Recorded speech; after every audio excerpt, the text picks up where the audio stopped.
Wala nang maraming paligoy-ligoy pa, diretso sa punto na. Maiksi lang ang komentaryo, pero diretso sa punto. Maraming kuro-kuro, may tiwali, may totoo. Dito, sa puntong diretso tayo. Punto, diretso. Ngayon, mayroong na development, mga kabunyog. Pati si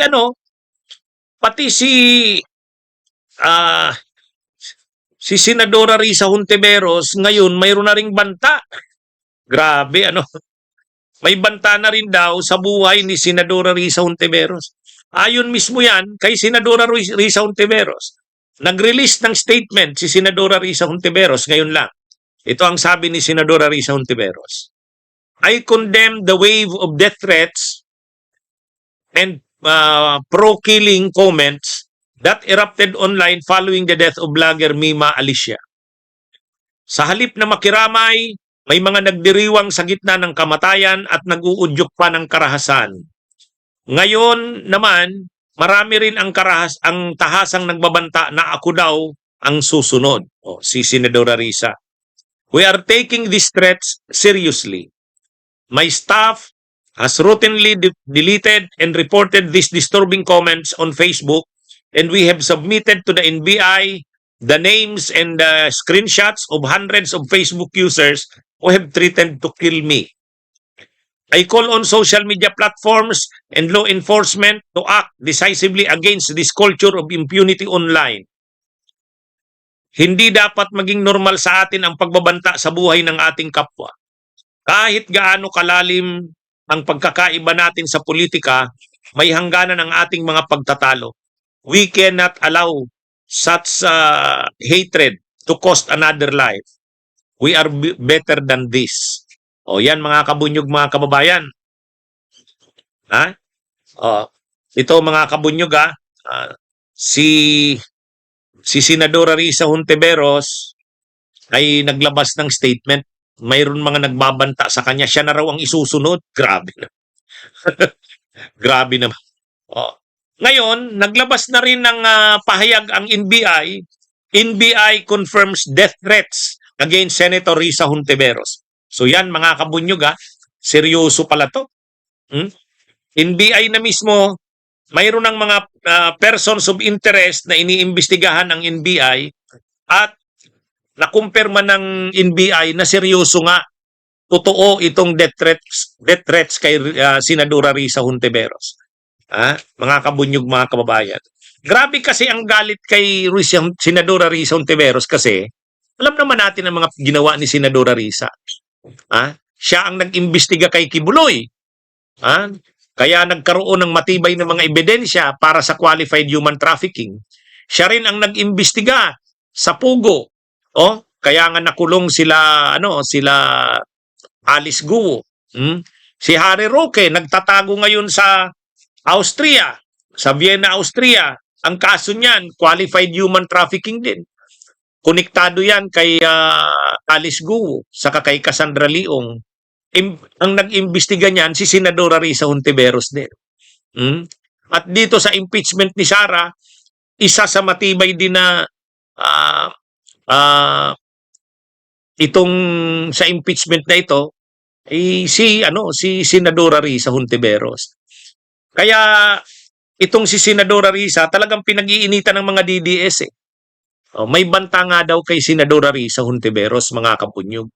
Nakakalungkot naman na ginagawa lang naman ni Senadora Risa ang trabaho niya tapos babantaan mo pa. Kaya lang sabi ni Senadora Risa Hontiveros, hindi niya ito tinitake lightly. Siniseryoso niya yung mga banta na yan.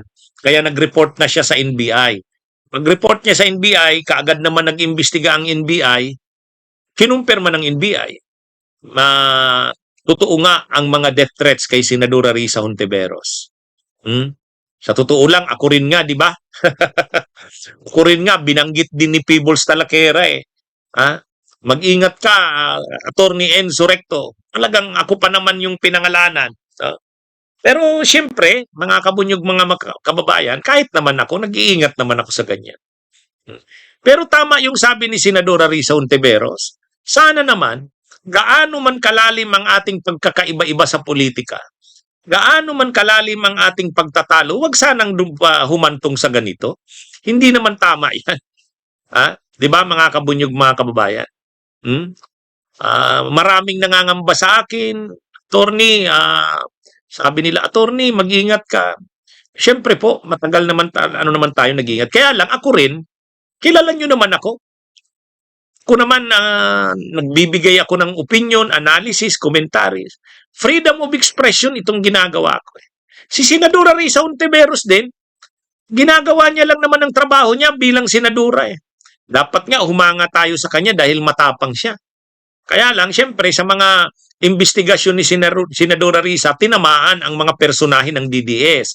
Si Kibuloy, si Digong, si Harry Roque, o kaya mainit ang dugo nila sa mga tulad ni Senadora Risa. Ako, wala naman sa aking banta ang mga DDS, o wala pa naman ako. May mga banta pag nagla-live ako. May mga banta, saka may nagsisend sa akin sa Messenger. Pero sa akin kasi normal na 'yon. Normal na 'yon, mga kabunyog, mga kababayan. Hinahayaan ko na lang na siyempre sa aking ginagawa na ganito, hindi may mga hindi natutuwa. Kaya lang sana nga dapat dapat tayo maging tolerant din tayo sa iba-ibang mga pananaw. Maaaring tayo ay nagtatalo-talo sa politika, pero irespeto na lang natin. Ako nga, 'di ba? Maraming beses kong sinasabi, marami rin diyan mga DDS na hinahamon ako ng kung ano-ano, hindi ko naman pinapatulan. Sabi ko, bahala na kayo. Kung anong paniniwala nyo, ano yan? Respetado naman natin yan, kalayaan mo yan. Kaya nga si Tuto Kausing, dating kasamahan namin sa Bunyog, ngayon pro Duterte na. O, napanood nyo ba ako na tinitira ko si Tuto Kausing? Di ba sabi ko hindi? Hayaan natin siya, paniniwala niya yun.